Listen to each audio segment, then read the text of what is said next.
5 minutes.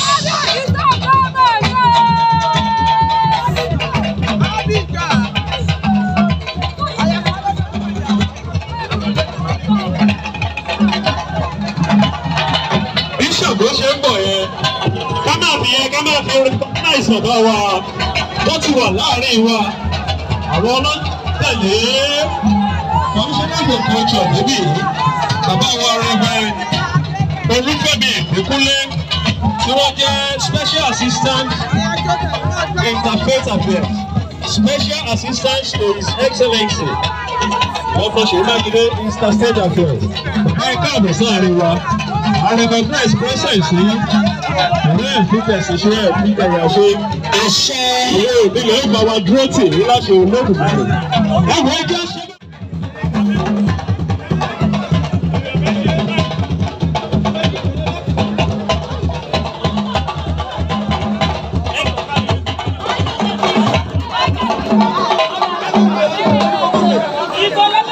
olówó mi wọ́n jẹ́ bí ọ̀sì ẹ̀rọ ni abẹ́wé ni àti ẹgbẹ̀jẹ̀ bájú Ṣàngó wọ́n jẹ́ dáká rẹ̀ gbọ́. àti èmi ò ayé rọrùn mọ́lẹ̀. lágìrì làgìrì ọ̀làgìrì kàkà bí bẹ́ẹ̀ dùn bọ̀. ẹ̀rọ ni abẹ́wé ni kùn ó.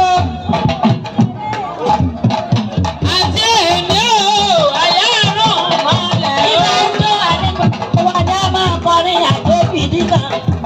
oríṣà onílé yìí lọ́wọ́ o ṣàlójú òkú gbẹ̀sán bí ọba akẹ́ lórí ilé.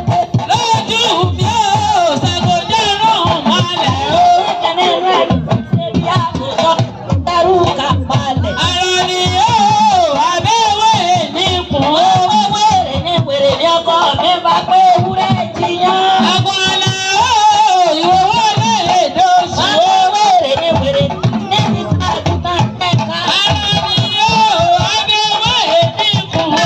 ẹwà wòrò láfíà ìjìnlẹ̀. ẹwà wòrò. ẹnìkan jà fọwọ́ fún gbogbo lẹ́mọ́.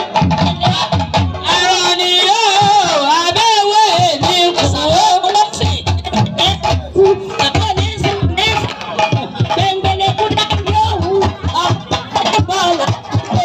àti èmi ò àyàrùn malẹ̀ o. gbogbo ló ó kábọ̀nà gẹ̀ẹ́tì lé.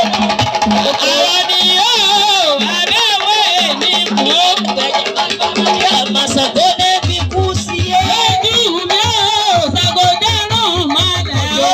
lójú òkú bẹ́sẹ̀ kó bí ọba akéwì lórí ilé ọ̀yọ́. lójú mi ò ṣàgòdàrún malẹ̀ o. mi bá pinnu kan èmi ọba kan. àti èmi ò àyàrùn malẹ̀ o. mo rẹ̀ wá wọkọ̀ alákùnfáyé. ẹ̀wà àwòrò. ẹni bẹ́tí bí gòkè bí ààrẹ yẹn òkè kàdáké kòró ti sọ lọ́rùn àdìjẹ. àrò ni o abẹ́wé ní kùn ó. olówó orí àbẹ̀bí Ṣàngójáre tèmi ọkọ wọn. àti èmi ò àyàrùn malẹ̀ o. ẹ̀rẹ̀ kúdà bí òkú Ṣàngó ní bọ̀ọ̀lù láyé. àti èmi ò àyàrùn malẹ̀ o. mi bá pinnu kan èmi ọba. àti èmi ò àyàrùn malẹ̀ o. ẹ̀wà wọ wá wo ni kò náà.